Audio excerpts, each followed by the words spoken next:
A group of drone footages showed a vast area was suffering from severe waterlogging in Zhengzhou City, capital of central China's Henan province, which has been battered and flooded by rounds of torrential rains these days.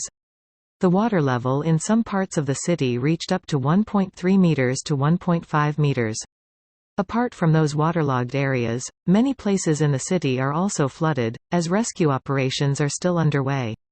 The provincial authorities announced on Wednesday that floods, triggered by torrential rains, have left 25 dead, 7 missing and affected more than 1.2 million people in the province since Friday, according to incomplete statistics.